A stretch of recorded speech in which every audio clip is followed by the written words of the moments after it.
방금 사회자 형제님의 말씀을 들어서 알겠지만 지금 한국이 되게 큰 위기에 처해 있습니다. 정말 나라를 다스리는 그 위정자들의 그 역할이 얼마나 중요한지 보게 됩니다. 그들의 영향력은 너무 커서 한 번 잘못 실수된 것은 돌이키기가 너무나 힘들게 됩니다. 저에게 입에 맞는 음식이 없는 것처럼 정치인들도 저희의 입맛에 맞게, 특히 기독교 세계관과 사고관을 가지고 있는 정치인들이 없다는 게 너무 안타깝더라고요. 그래서 저희가 하나님 나라를 더 소망하고 있지 않나 라는 생각을 합니다. 오늘 성도님들과 함께 나눌 본문도 바로 이 위정자들의 통치와 관련되어 있습니다. 영상 한번 띄워주시기 바랍니다. 저 혹시 한 20년 전에 유행했던 영화거든요. 반지의 제왕이라고. 그리고 판타지 소설을 좋아하는 친구들은 잘 압니다. 세계 3대 판타지 중 하나고요. 그리고 하나님을 믿는 사람이 쓴 소설입니다. 이 소설을 읽으면 하나님이 누구고 누가 예수님 역할을 하고 사탄의 역할이 누가 하는지 알게 됩니다. 정말 20년 전에 흥행이 된 영화인데 이 흥행하게 된 영화의 모티브가 있습니다. 바로 이 반지예요. 저 반지가 어떤 반지인지 아십니까? 이 반지 때문에 모든 일이 벌어지게 됩니다. 어떤 한 사람이 정말 아름답고 힘이 있고 능력 있는 엘프가 반지를 만듭니다. 그리고 인간과 드워프와 엘프에게 반지를 나눠줘요. 정말 아름다운 모습으로. 근데 이 반지의 역할을 하게 되는데 이 반지를 착용하게 된 가까이?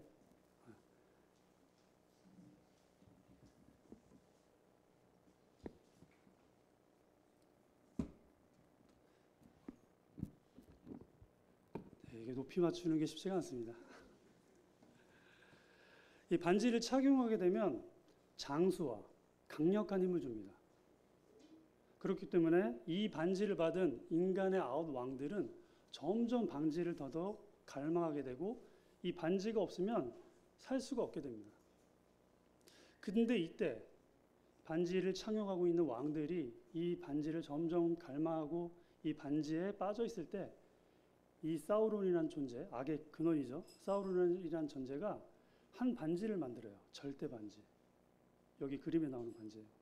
이 절대 반지의 힘은 나머지 왕들의 반지를 다 조종합니다. 근데 그 왕들은 몰라요. 왜냐하면 그 반지를 처음 나눠준 그 아름다운 모습을 하고 있는 그 지혜로운 모습을 하고 있는 엘프가 바로 그 사우론이었거든요. 모습을 변장했어요. 아무도 모르게 준 거예요. 껴봐. 장수와 힘을 줄 거야. 처음에 왕들은 좋은 일에 사용했습니다. 하지만 결국 그들은 반지를 탐닉하게 되고 반지의 자아를 빼앗긴 존재가 되어버립니다. 결국 그 왕들은 사울이라는 악에 의해서 지배를 받게 됩니다. 이게 바로 반지의 제왕의 스토리입니다. 이 왕들을 생각할 때 좀 솔로몬을 생각했어요. 그가 처음에는 좋은 의도를 갖고 있을 거라고 생각합니다. 그리고 열왕기상 5장, 6장, 7장, 8장에 나오는 그의 모습은 너무나 멋있어요. 너무나 영광스럽고. 하지만 열왕기상 전반에 걸친 말씀을 보게 될 때 열왕기상을 저작한 그 저자가 어떤 의도를 가지고 있었는가. 직접적으로 그를 비난하진 않고 평가하진 않았지만 성경 여기저기에 남아있는 흔적들을 보게 될 때 솔로몬을 통해서 후대의 사람들이 교훈을 받기를 원했던 것 같습니다. 이처럼 현재를 살아가고 있는 우리도 세상의 통치나 세속적 가치관에 저희들이 영향을 받고 살아갑니다. 문제는 사단은 보이지 않는 존재라는 거예요. 2000년 전에 예수님을 따랐던 예수님의 제자들과 사도들은 눈에 보이는 적들과 싸웠어요. 직접적으로 나를 위해를 가하고 생명을 뺏어가는 사람들. 적이 너무나 분명했어요.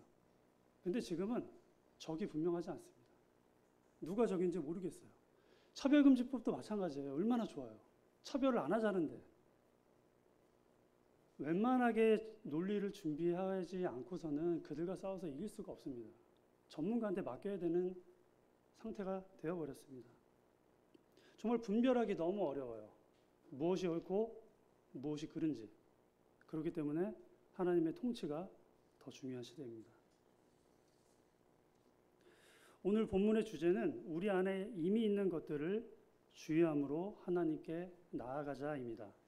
이미 안에 있는 것들은 뭐냐면 저희가 성경을 읽고 그리고 성도 안에서 교제를 하지만 우리가 알게 모르게 들어온 것들이 너무 많아요. 교육, 정치 체계, 사상, 문화 모든 것들이 저희가 알지도 못하는 가운데 저희 삶에 스며들어 있는 것들이 너무나 많습니다. 솔로몬으로 통칭되는 그 한 사람을 보게 될 때 이 부단 솔로몬만 그런 것인가? 라는 생각을 하게 됩니다. 솔로몬은 마땅히 드렸어야 할 예배와 하나님의 신정 통치가 실현되어 있지만 그는 실패하게 됩니다. 오늘 본문 말씀 한번 성경을 펴서 읽도록 하겠습니다. 오늘은 특별히 제가 아니라 성경 낭독자를 제가 선발을 했습니다. 그래서 한번 같이 읽도록 하겠습니다. 시작하면 창세기 1장 7장 1절부터 12절까지 먼저 한번 읽고 시작하도록 하겠습니다. 이거는 PPT에 없습니다. 성경을 피셔야 돼요. 처음에. 자, 준비되셨으면 열왕기상 7장 1절부터 12절까지 읽도록 하겠습니다. 자, 준비됐나요? 1절부터 12절까지. 자, 그럼 준비 시작.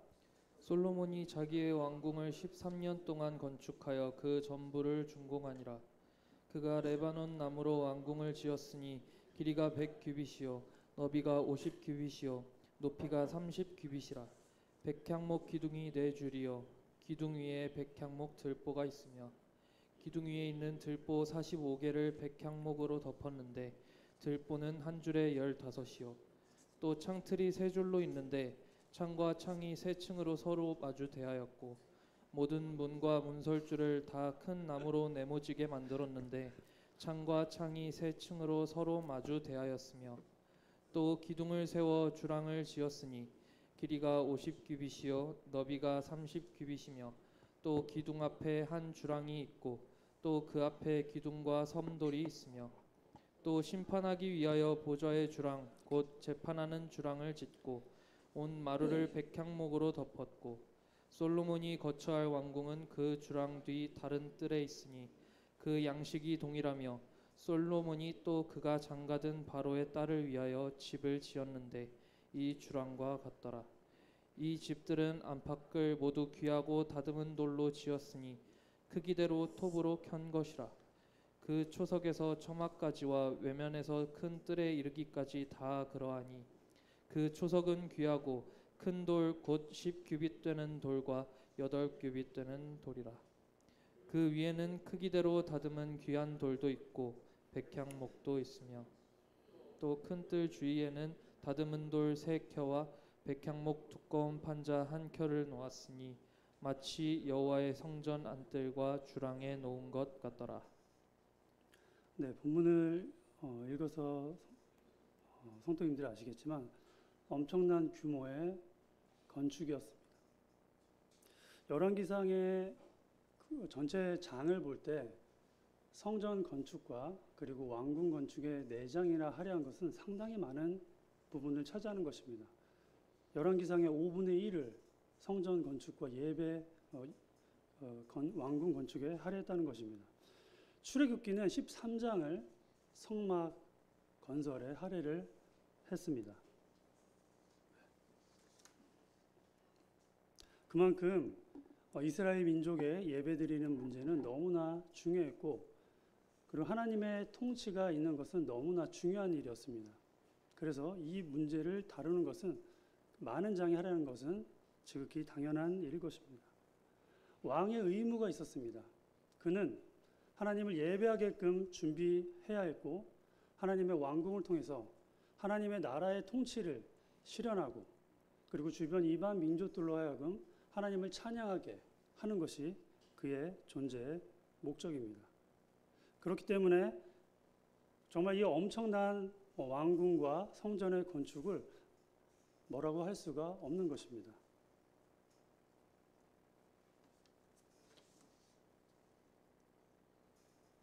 자, 이것이 당시에 건축되어진 성전과 그리고 왕궁의 모습입니다. 성전은 지난주, 지지난주에 한번 했었죠. 그리고 성전의 위치는 가장 북쪽에 있습니다. 성전산 맨 꼭대기에 성전이 있고 그 아래로 솔로몬의 궁, 그리고 바로 딸의 궁전, 그리고 레바논 왕궁, 그리고 보좌의 주랑이 이렇게 건설되었습니다. 구조를 보면 되게 간단해 보이지만 성전의 면적보다 왕궁의 면적이 대략 4배 정도 큽니다. 저희가 이제 말씀을 읽을 때는 조감도나 이런 것들이 없기 때문에 그냥 단 하나의 건물인 줄 알았지만 복합 건물로 이루어져 있습니다. 그리고 성전 왕궁과 그리고 성전을 보면 되게 특징이 있는데 왕궁과 성전이 되게 가까이 붙어 있습니다. 그래서 소리 지르면 들릴 것 같을 것 같아요. 그리고 예배하는 소리가 왕궁에서 들릴 것 같아요. 그리고 왕궁에서 있었던 일들이 큰 소리 일어나면 아마 그 성전 예배까지 들리지 않았을까 생각이 됩니다. 성전과 왕궁은 하나님의 영광을 드러내는 동일한 기능을 합니다. 이스라엘 왕들은 바로 이 왕궁에서 하나님 나라의 통치를 함으로써 그들의 본분인 하나님의 영광을 드러내는 것을 하게 됩니다. 그들이 왕궁의 통치의 근거는 바로 여호와의 율례와 율법이었습니다. 그 여호와의 율례와 율법을 어떻게 행하느냐에 따라서 왕이 평가를 당하고 하나님께 칭찬을 받기도 또는 심판을 받기도 합니다. 자, 한번 2절과 6절인데 다시 한번 읽어보도록 하겠습니다. 시작. 그가 레바논 나무로 왕궁을 지었으니 길이가 100규빗이요 너비가 50규빗이요 높이가 30규빗이라 백향목 기둥이 4줄이요 기둥 위에 백향목 들보가 있으며 기둥 위에 있는 들보 45개를 백향목으로 덮었는데 들보는 한 줄에 15이요 또 창틀이 3줄로 있는데 창과 창이 3층으로 서로 마주 대하였고 모든 문과 문설주를 다 큰 나무로 네모지게 만들었는데 창과 창이 3층으로 서로 마주 대하였으며 또 기둥을 세워 주랑을 지었으니 길이가 50규빗이요 너비가 30규빗이며 또 기둥 앞에 한 주랑이 있고 또 그 앞에 기둥과 삼돌이 있으며. 네, 이 레바논 왕궁의 이름은 다른 이름으로 레바논 수풀궁이라는 이름을 가지고 있습니다. 그 건축 양식으로 보자면 유대의 것이라기보다는 이방의 문화가 상당히 많이 들어간 구조물이었다고 합니다. 이 레바논 수풀궁은 정말 아름답게 건축이 되었다고 합니다. 그리고 이것은 병기 창고로 쓰였으며 그리고 손님들을 대접하는 그런 궁전으로도 사용되었다고 합니다. 보통 나라를 대표하는 건축물이면 경복궁은 어떻죠? 네, 우리나라 전통 방식이잖아요. 그리고 청와대를 그렇게 졌잖아요. 미국식으로 짓지 않았잖아요. 근데 레바논 수풀궁은 거의 이국적인 느낌이 나는 그런 건물이었다고 합니다. 크기는 성전과 비슷했다고 합니다. 자, 이 규모를 얼마나 큰지 저희가 2D 그림으로 봤는데 한번 영상으로 잠깐 거의 솔로몬의 왕궁과 그리고 솔로몬의 성전이 어느 정도 그 규모였는지 한번 영상을 통해서 보겠습니다.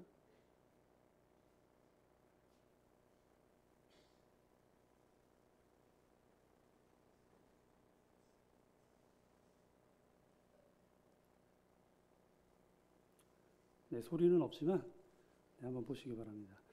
이게 바로 다윗 왕궁과 그리고 솔로몬 성전입니다.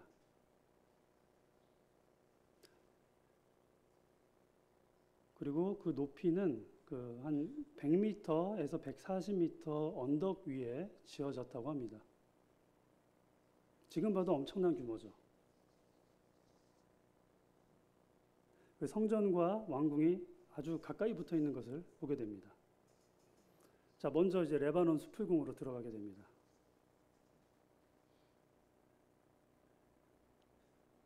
네, 이곳에서 손님을 맞이했겠죠? 3층 구조로 되어 있다고 합니다. 그리고 이 기둥 하나하나들이 다 백향목 기둥들입니다. 그리고 솔로몬이 이제 왕자에 앉았던 보좌입니다.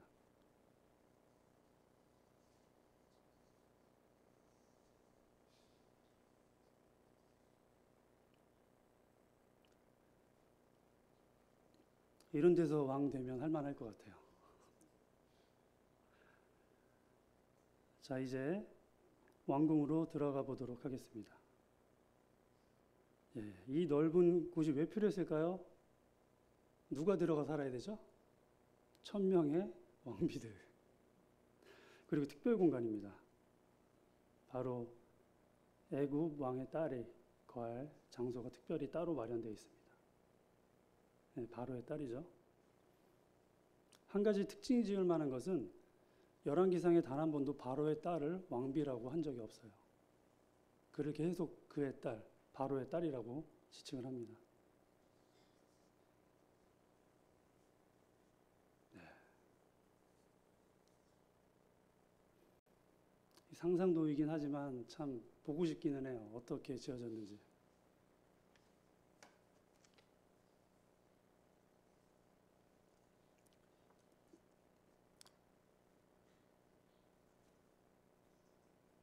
그리고 성전 안에 있는 기물들이죠. 물두멍.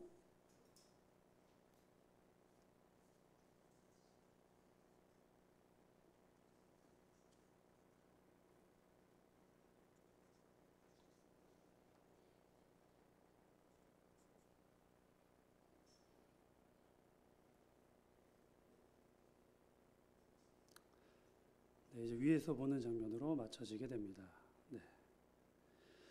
보신 바와 같이 이제 보좌의 주랑은 왕이 보좌한 곳입니다. 그리고 행정적 일들을 처리했을 것입니다.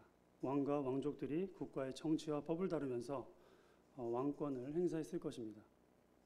그래서 이런 엄청난 건축물을 솔로몬이 졌는데 이 건축물을 지을 정당성이 솔로몬에게 있었을까라는 생각을 해봤습니다. 앞서 말했다시피 성전과 왕궁 모두는 하나님의 영광과 관련되어 있는 것입니다. 왕궁이라고 해서 그것이 세속적인 것이 절대 아닙니다. 그래서 5장, 6장, 7장, 8장에 그 사이에 왕궁 건축이 기록된 것은 특별한 것은 아니라고 생각합니다.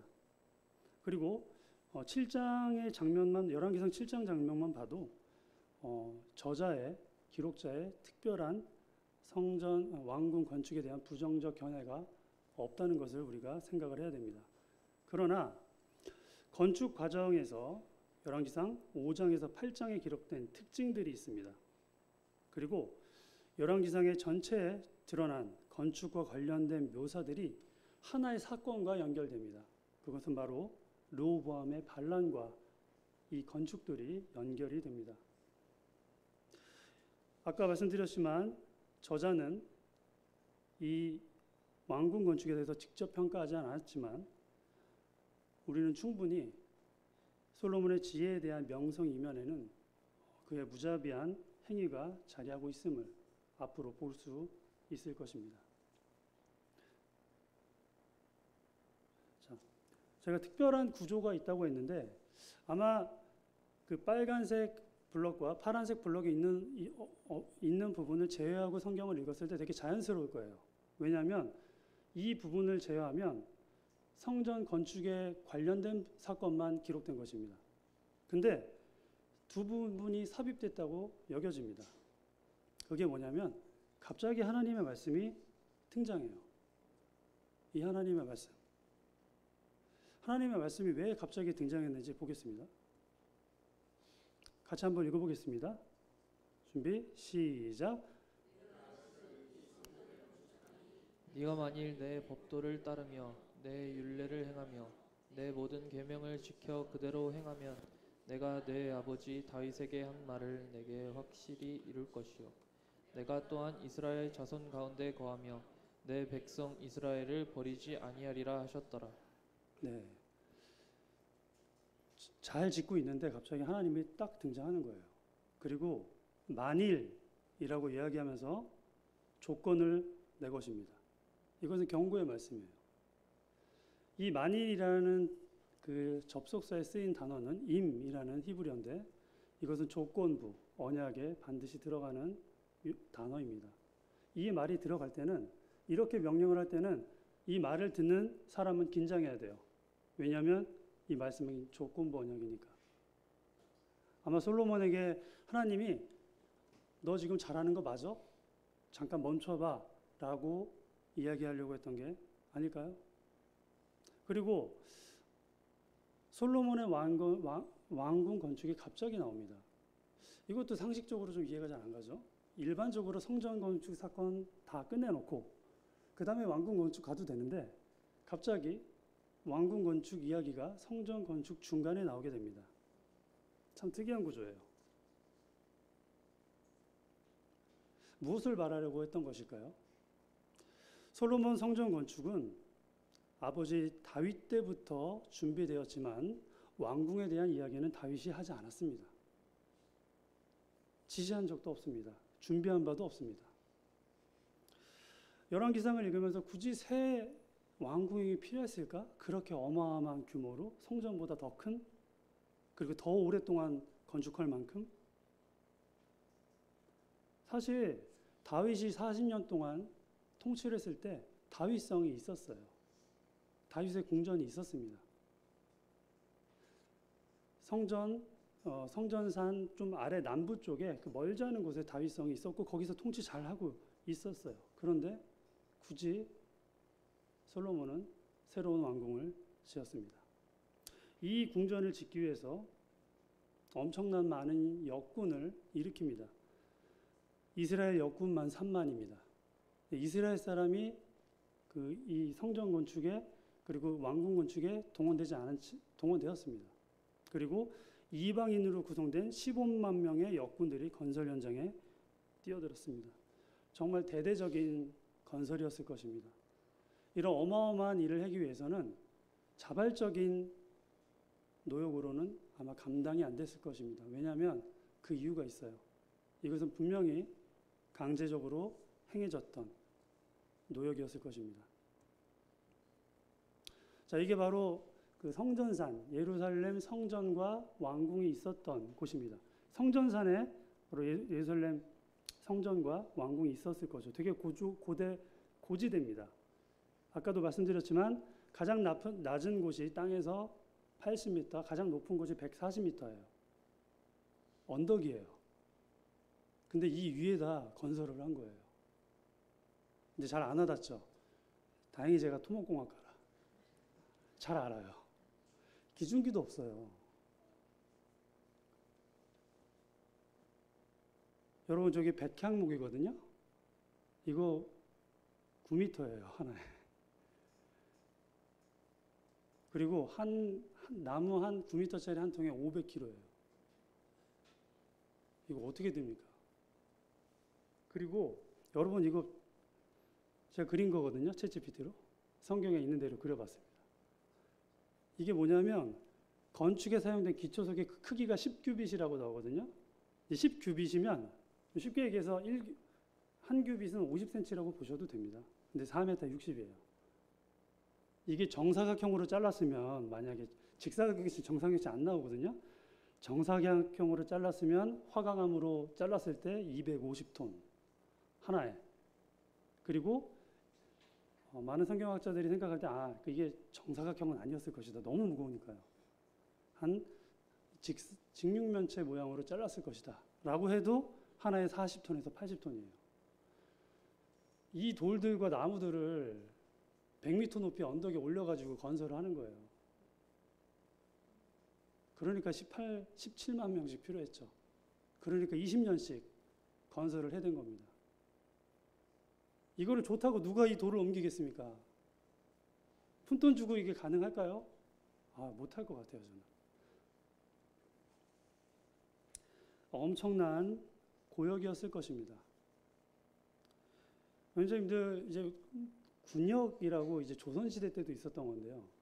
군대 징발자들한테 군대 나라 지키는 일 안 시키고 노동을 시키는 게 있었어요. 조선시대 때도 이 군역이 너무 심해서 반란이 일어나기도 했습니다. 지금도 뭐 진지구축을 하는지 모르겠지만 가장 최근에 전역한 백찬호 형제가 진지구축을 했는지 모르겠어요. 요즘에 누구 공사해서 해준다고 하더라고 누가 와가지고. 근데 예전에는 진지구축을 진짜 손으로 다 했어요. 라떼 얘기, 군대 얘기 저 자매님들이 싫어했겠지만 어떻게 했냐면 정말 그 잔디를 산에 가서 떼어옵니다. 삽으로. 그 롤케이크처럼 직사각형 모양으로 쫙 잘라요. 10m씩. 돌돌돌돌 말아가지고 그리고 철로 된 들것에 실어서 옥는 거죠. 하나에 한 50kg 정도 했던 것 같아요. 그래가지고 그 진지에다 발라서 때를 입힌다고 하거든요. 그 때 입히는 것도 힘들더라고요. 50kg짜리 드는데 둘이서. 너무 싫었어요. 차라리 훈련을 하겠다. 이스라엘 백성들이 20년 했습니다. 그리고 이스라엘 백성들을요 가장 먼데 보내요. 레바논으로. 이방인들 여군은 그냥 이스라엘 땅 안에서 일하게 시켰고요. 유대인들은 레바논으로 보내버립니다. 그리고 석 달 간격으로 한 달은 일하고 두 달은 집에 있고 그렇게 20년 동안 못 살 것 같아요. 저는. 그리고 성경의 이 건축들이 성전과 왕궁뿐이 아니라 열왕기상에 보면 엄청난 건축물들이 지어지고 있었어요. 이게 뭐냐면 밀로와 예루살렘 성벽이 확장됐습니다. 이것도 열왕기상에 있습니다. 그리고 여기 기록된 하솔, 무깃도, 게셀이라는 세 도시가 군사적 목적과 무역을 위해서 도시가 지어졌어요. 도시예요. 마을이 아니라. 엄청난 건축이 있었던 것 같습니다. 솔로몬 사후 정권 위임을 받은 여로보암 왕에게 르호보암이 반란을 했잖아요. 그때 르호보암이 뭘 요구했죠? 여로보암 왕에게 강제노동, 고욕이라고 하는 강제노동을 제발 그쳐주세요 라고 한 거예요. 저도 이상했어요. 아니 성전도 다 졌는데 왜 강제노역을 그쳐달라고 했지? 라고 생각해 보니까 열왕기상에는 너무나 많은 대규모 건축이 있었던 겁니다. 아무도 성경에 기록되지 않은 또 다른 무언가를 짓고 있을 수도 있었을 것 같아요. 지파들이. 정상적인 생활이 가능하지 않을 것 같아요. 20년이 아니라 40년인 거예요. 어른이 돼서 죽을 때까지 돌 나르다가 나무 나르다가 삽질하다가 톱질하다가 꽃갱이질하다가 인생이 끝나는 거죠. 이 정도 하면 저는 생각에 반란이 일어날 만도 한데 왜 반란이 안 일어났을까요? 그건 바로 솔로몬 왕이 갖고 있었던 군대 때문이에요. 솔로몬 왕은 전차 부대 1,500기, 말 4,000피를 소유했습니다. 가만히 생각해 보면 이걸 왜 갖고 있었을까? 물론 무역로를 지키기 위해서 이 군대는 당연히 필요합니다. 솔로몬은 무역에 아주 능한 사람이었습니다. 하지만 그 군대로 자기 민족들을 겁주진 않았을까요? 감히 솔로몬이 하는 일에 반기를 들기 너무 힘들지 않았을까요? 저는 그럴 수 있다고 생각이 됩니다. 그리고 더 심각한 문제가 있었습니다. 바로 조세구역입니다. 열왕기상 4장에 보면 솔로몬이 12구역으로 조세 지역을 구분을 하는데요. 이 빨간색 지역이 바로 제외됐습니다. 이게 빨간색 구역이 어디죠? 잘 보면 우리 이 낯익은 이름 있죠? 예루살렘이 있어요. 유다 지파예요. 유다 지파가 빠졌어요. 조세 지역에서.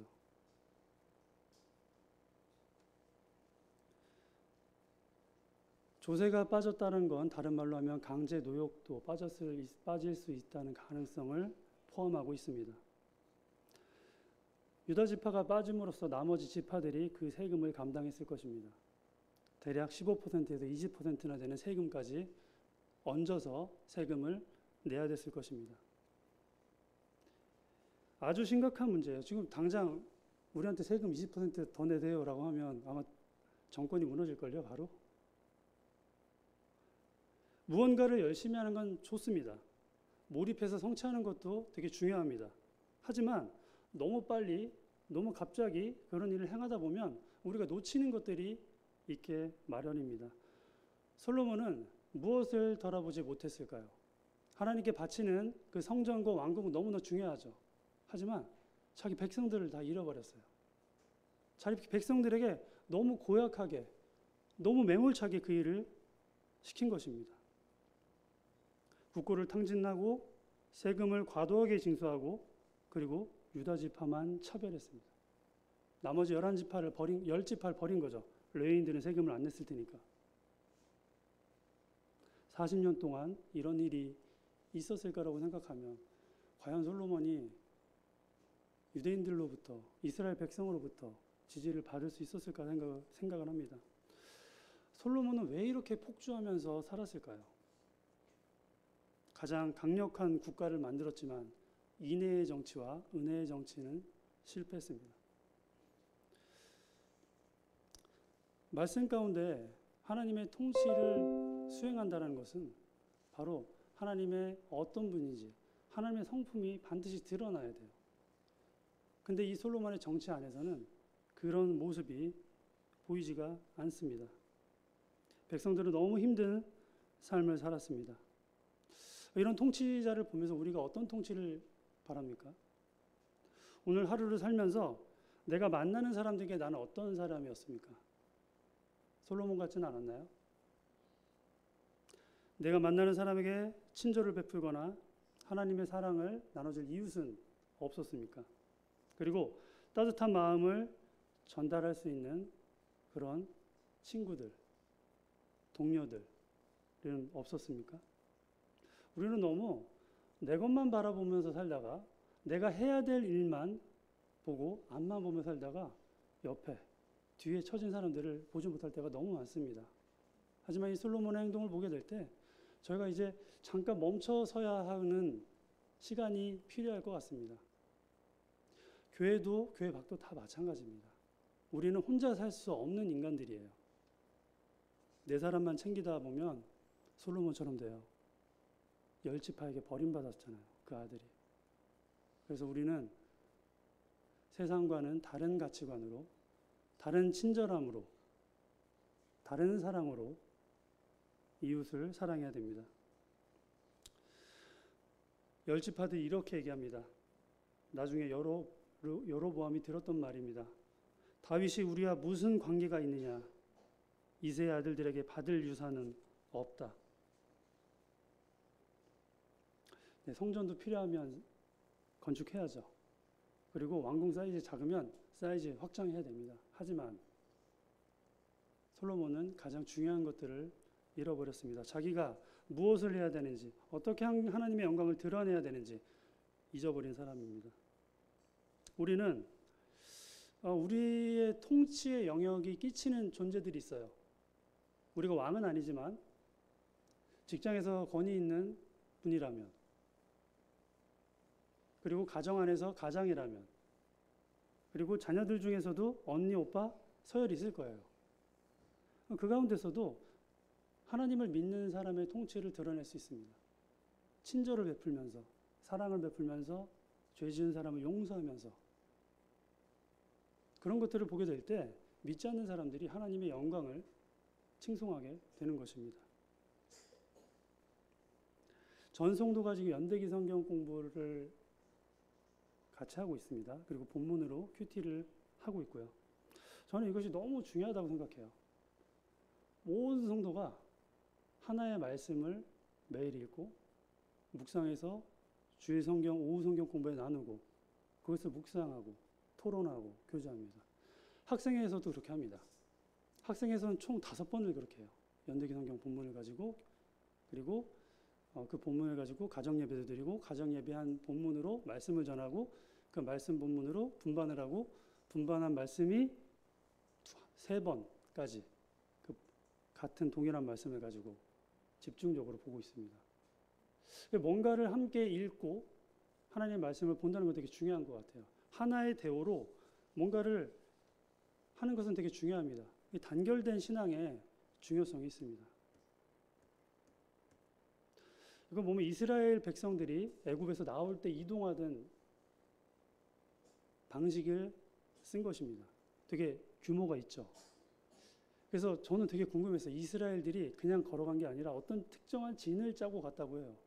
그 수백만 명의 사람이 사막을 진을 짜고 횡단하는 그 모습을 생각할 때 좀 아찔하고 짜릿한 기분도 듭니다. 어느 누가 감히 그 오합지졸이 아닌 그런 행군을 보고 이 짜여진 진을 보고 가는 이 민족들을 함부로 여기겠습니까? 저는 저희가 말씀을 순종하는 것도 이런 거라고 생각을 해요. 하나의 말씀을 하나의 공동체가 읽고 묵상하고 그 말씀을 순종한다고 했을 때 그 힘은 엄청날 거라고 생각이 됩니다. 저희들이 연대기 성경 읽기 하는 것을 가볍게 생각하면 안 돼요. 그리고 가정 안에서 제가 학생의 학부모님들에게는 가정 예배지를 보내드리는데 꼭 같이 아이들과 함께 읽고 묵상하시기 바랍니다. 그리고 여기 계신 형제 자매님들은 그래도 하나님의 사랑을 알고 그리고 좀 더 모여서 교제하려고 하는 분들이 계신 거잖아요. 안 계신 분들이 훨씬 많습니다. 그래서 저는 이렇게 생각을 해봤어요. 여기 함께할 분들이 왜 안 오셨을까? 그 생각이 드시거든 일요일에 가서 커피 한 잔 타주시거나 같이 함께할 수 있는 무언가를 찾으시거나 말씀이 끝나고 밥 먹고 집에 가기 전에 붙잡아서 대화하셔서 오후 성경 공부에 초청하거나 이런 교제의 기쁨을 알게 하고 이런 어색한 관계를 깨야 된다고 생각합니다.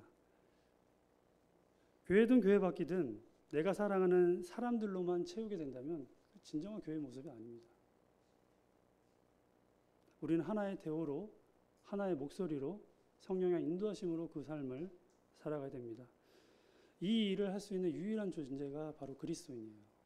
회복된 양심을 가진 유일한 사람들이고 거듭난 백성들이기 때문입니다. 우리는 이 일로 부르심을 받았습니다. 말씀을 한번 읽도록 하겠습니다. 읽겠습니다. 시작.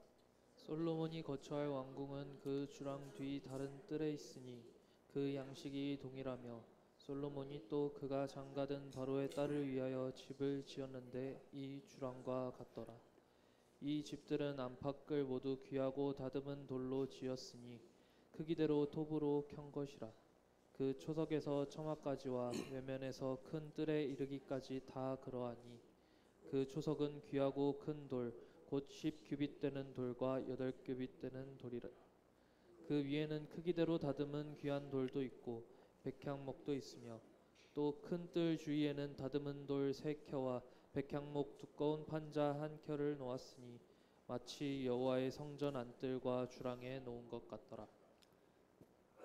바로의 딸이 왕비가 되었지만 한 번도 왕비라는 이름을 받지 못했습니다. 바로의 딸은 항상 바로의 딸이에요. 왜 이렇게 했을까요? 왜 이 열왕기상의 저자는 왕비라고 한 번도 불러주지 않아요? 바로의 딸이라고 합니다. 우리가 드라마를 보게 될 때나 문학 작품을 보게 될 때 등장인물을 유심히 봐야 됩니다. 그리고 그 등장인물의 호칭이 바뀔 때도 그냥 괜히 바뀌는 게 아닙니다. 뭔가 변화가 있는 것입니다. 근데 시종일관 열왕기상에서는 왕비가 아니라 바로의 딸이라고 나옵니다. 저는 이 바로의 딸을 이렇게 명령하고 계속 열왕기상 말씀에 등장시키고 어떤 이슈를 불러일으킬 때 이 이름을 사용하게 됩니다. 이것은 바로 이방신을 섬기는 우상숭배와 아주 관련이 있다고 저는 판단하고 있습니다. 열왕기상 3장 1절 말씀 제가 읽어드리겠습니다. 솔로몬이 애굽의 왕 바로와 더불어 혼인관계를 맺어 그의 딸을 맞이하고 다윗성에 데려가다가 두고 자기의 왕궁과 여호와의 성전과 예루살렘 주의 성의 공사가 끝나기를 기다리니라. 성전 건축할 때 이렇게 시작합니다. 출애굽 후 480년 성전이 지어지는 거예요. 근데 그 성전 옆에 왕궁에 바로의 딸이 들어옵니다. 애굽은 긍정적인 의미도 있고 부정적인 의미도 있지만 여기서의 의미는 부정적인 의미로 저는 해석합니다. 애굽이 어떤 땅입니까? 자기의 조상들을 400년 동안 노예로 부려먹던 곳이에요. 애굽에서 좋은 기억이 없었습니다.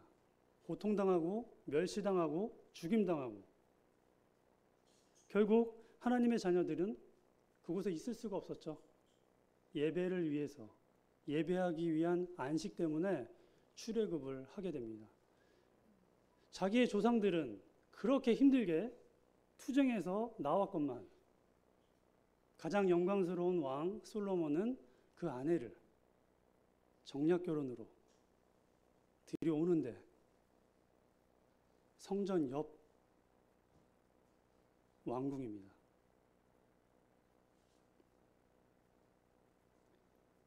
천명의 이방 아내도 있었습니다. 그리고 이집트의 무역을 통해서 말과 전차를 수입했습니다. 그러면서 국방력을 강화시켰겠죠. 그리고 그 국방력은 아까 말씀드렸듯이 이방 민족의 침투를 막을 수 있었지만 또한 자기 민족들을 탄압하는 데도 쓰일 수 있을 거라고 생각이 됩니다. 고대 근동의 가장 큰 무기 공급의 통로가 바로 솔로몬이었습니다. 전쟁 무기를 팔고 샀던 사람이에요.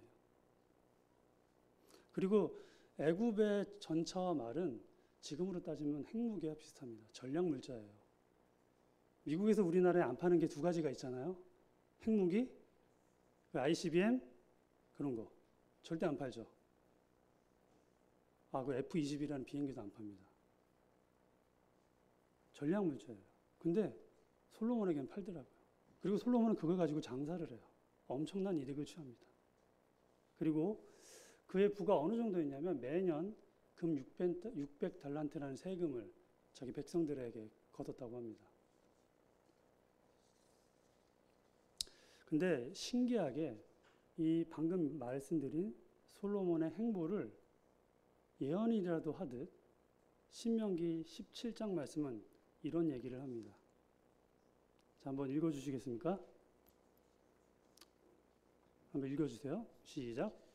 내가 내 하나님 여호와께서 내게 주시는 땅에 이르러 그 땅을 차지하고 거주할 때에 만일 우리도 우리 주위의 모든 민족들 같이 우리 위에 왕을 세워야겠다는 생각이 나거든 반드시 내 하나님 여호와께서 택하신 자를 내 위에 왕으로 세울 것이며 내 위에 왕을 세우려면 내 형제 중에서 한 사람을 할 것이요 내 형제 아닌 타국인을 내 위에 세우지 말 것이며 그는 병마를 많이 두지 말 것이요 병마를 많이 얻으려고 그 백성을 애굽으로 돌아가게 하지 말 것이니 이는 여호와께서 너희에게 이르시기를 너희가 이후에는 그 길로 다시 돌아가지 말 것이라 하셨음이며 그에게 아내를 많이 두어 그의 마음이 미혹되게 하지 말 것이며 자기를 위하여 은금을 많이 쌓지 말 것이니. 네, 이거 누구 얘기 같아요? 그냥 솔로몬 얘기예요. 너무 깜짝 놀랐어요. 얼마나 놀랍던지요. 이 택한 자가 솔로몬 이름만 딱 넣으면 그가 한 일이에요. 솔로몬이 어리석기 때문에 율법을 몰랐을까요? 그렇지 않을 것입니다. 그도 다윗에게 배웠을 때 이렇게 배우지 않았을 거예요. 처음에는. 아까 반지의 제왕도 얘기했지만 그 반지를 힘의 반지를 받았던 그 왕들도 처음에는 좋은 일에 썼어요. 자기 백성을 통치하고 다스리는 일에. 하지만 그 힘을 계속 탐닉하다가 자아를 잊어버리는 존재가 됩니다. 솔로몬도 어느 순간 그걸 잊어버린 거예요. 모두 다 어겼어요. 이 말씀을 하나도 빠짐없이. 유일한 존재 같아요. 저는 그 중에 가장 큰 문제는 바로 이방신을 숭배하는 일, 우상 숭배라고 생각이 되어집니다. 그게 바로 자기의 왕비라는 것이에요.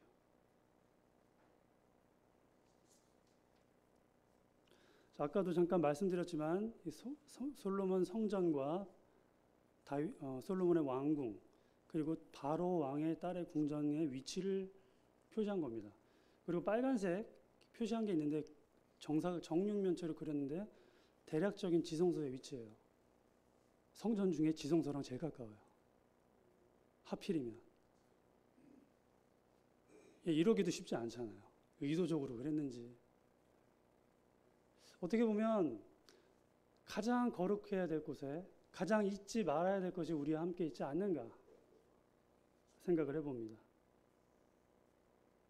이집트의 공주가 자기 집을 떠났을 때 그냥 왔을까요? 뭐 가지고 왔을 것 같아요? 보통 그냥 혼수 가져오지는 않았을 것 같고요. 우산 갖고 왔겠죠. 12개 한다스 세트로 가져왔을 거예요.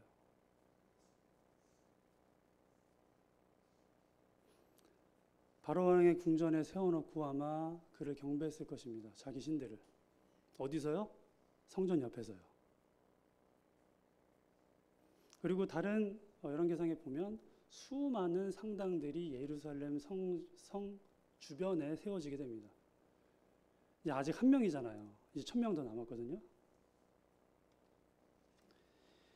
이집트 공주는 그렇게 자기 신을 위한 예배처로 왕궁을 만들었을 것입니다. 벽 하나 두고 있었던 사건일 수도 있습니다. 과거를 잊어버린 민족에겐 미래가 없습니다. 그리고 역사 공부를 하는 이유가 있어요. 불과 400년 전이지만 이 역사 속에서 솔로몬은 배운 게 없는 것 같아요. 그렇게 자기 조상들이 종살이를 하고 하나님을 못 믿게 출애굽을 하지 못하게 막고 핍박을 했지만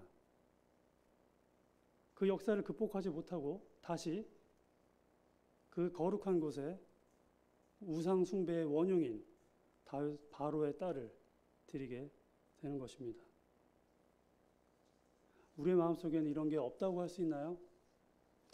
하나님의 거룩한 영을 우리 안에 모셨습니다. 그분을 주인 삼기로 고백했습니다. 솔로몬도 그랬겠죠. 솔로몬의 기도를 보세요. 얼마나 영광스러운 기도를 하는지 몰라요. 그가 처음부터 그러진 않았을 것 같아요. 하지만 저희도 그 첫사랑의 기억들을 너무 빨리 잃어버리진 않나요? 처음 예배 드렸을 때, 처음 회개했을 때 얼마나 감사했어요. 정말 하나님이 주시는 우리의 은혜에 대해서 얼마나 많은 감사를 드렸습니까? 마치 정말 내 인생을 모두 하나님께 드릴 것처럼. 근데 그때 마음이 거짓이라는 건 아닙니다.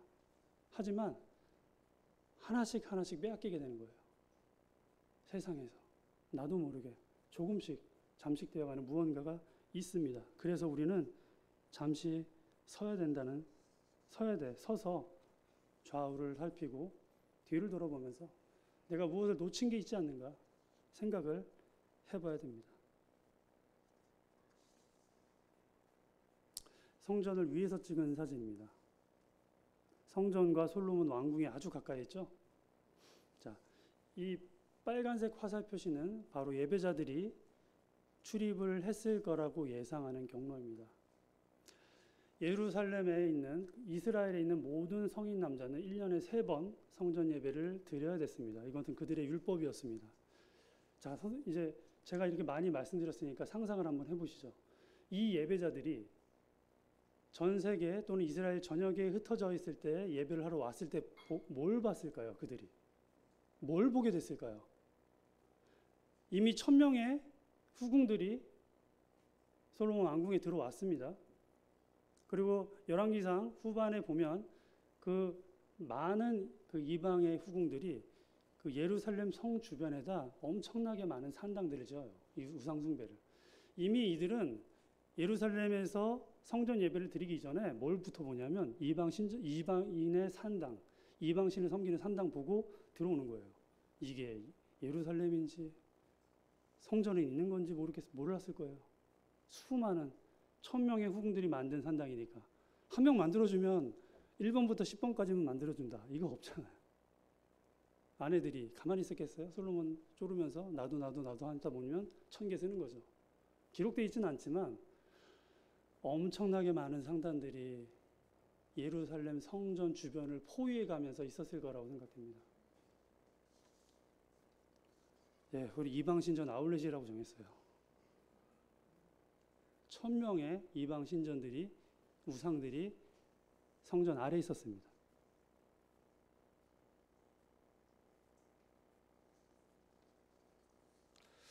저는 이 말씀을 보면서 너무 끔찍하더라고요. 비로소 열왕기상 저자가 왜 열왕기상 7장을 꼭 남겨뒀는지 이해를 할 것 같아요.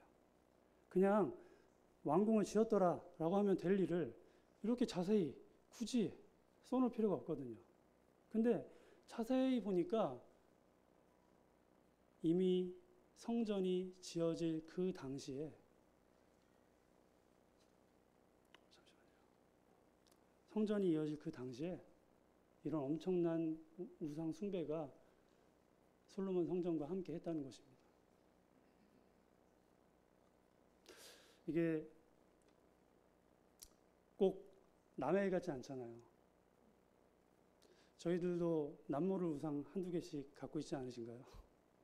드러나지 않고 은밀한 곳에 아무도 모르는 우상들. 하나님을 섬길 때 방해되는데 그게 너무나 우리의 삶과 가까이 있다는 것이 문제입니다. 이것을 드러내지 않고 쫓아내지 않는다면 하나님이 온전히 찬양받고 예배받으시기는 힘들 것 같아요. 저는 이 말씀을 보고 그 백성들이 성전 예배를 드리러 왔을 때 얼마나 솔로몬을 비웃었을까? 그를 얼마나 얕잡아 봤을까? 그가 하는 말과 행동을 얼마나, 어떻게 표현해야 되죠? 같지 않게 그렇게 생각할 수도 있을 것 같습니다. 얼마나 모순이라고 생각했을까요?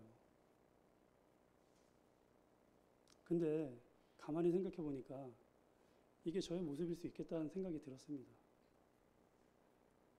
나를 바라보는 가족들, 자녀들이, 성도들이, 친구들이, 동료들이 저의 그런 모순적인 행동들 때문에 하나님을 비웃고 가진 않을까요? 저는 이 말씀을 묵상하면서 이제 멈춰서서 내 안에 있는 우상들은 어떤 것이 있을까? 가장 먼저 버려야 되는 게 무엇인가?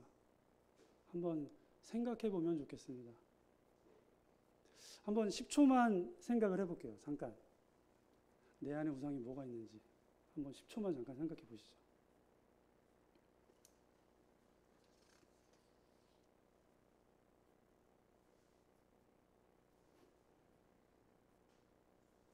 네.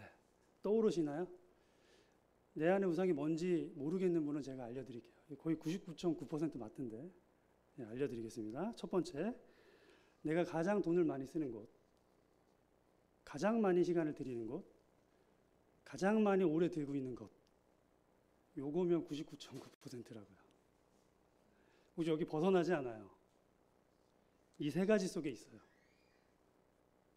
저는 최근에 저 자신을 통제하지 못해서 스마트폰을 평일날 피처폰으로 바꿨어요. 일반 핸드폰, 옛날 투지폰으로. 옛날 핸드폰 있죠. 이게 딱 여는 거. 인터넷 안 되는 폰으로 바꿨습니다. 평일은 그걸 쓰고 주일에는 성도들과 소통해야 되니까 스마트폰을 옮겨가고. 처음에는 막 깔다 지우다 했거든요.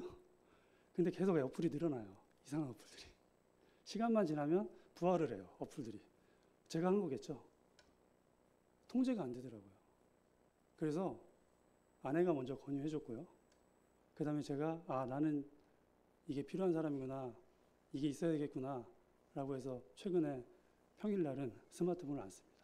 집에 가면 쓰긴 씁니다. 근데 일과 시간 제가 해야 될 것이 있을 때는 투지폰 씁니다. 저도 너무 취약해요. 죄에. 성도님들, 가만히 멈춰서서 내가 포기해야 될 것들이 있다고 하면 하나님께 이 시간 회개하고, 그리고 돌아가셔서 묵상하신 다음에 이번 주 일요일 날 성도 나눔 시간 때, 그리고 성인 성경 공부 시간 때 그런 게 무엇인지 한번 나눠봤으면 좋겠어요. 나의 우상은 뭐가 있는지, 하나님께서 뭘 나보고 내려놓으라고 하시는지, 뭘 없애라고 하시는지 한번 귀 기울여 보는 시간을 갖기를 원합니다. 이상으로 말씀을 정리하겠습니다. 솔로몬은 하나님이 명하신 성전 이외에 수많은 건축을 지었습니다. 너무나 많이요. 그 건축 때문에 솔로몬은 사람을 잃었습니다. 우리는 무슨 일을 하든 간에 사람을 잃는 행위를 해서는 안 됩니다. 왜냐하면 우리의 삶과 우리의 복음을 통해서 결국 그들이 변화를 받아야 되기 때문입니다. 만나는 모든 사람들에게 하나님의 복음이 무엇인지 삶으로 드러내시길 바랍니다. 두 번째, 솔로몬은 하나님의 성전 곁에 이방 신전과 다를 바 없는 왕궁을 건축했습니다. 우리 마음에 차지하고 있는 1000개의 우상이 내 안에 있지 않을까요? 가장 중요한 우상부터 하나씩 우리 안에서 제거해야 되는 노력이 필요할 것 같습니다. 이미 우리가 죄와 사망에서 건진받은 이력이 있는 사람들이에요. 경험이 있어요. 회복할 수 있습니다. 성령님이 그 길을 인도해 주실 것입니다. 오늘 열왕기상 7장 말씀을 이렇게 마무리하도록 하겠습니다. 고맙습니다.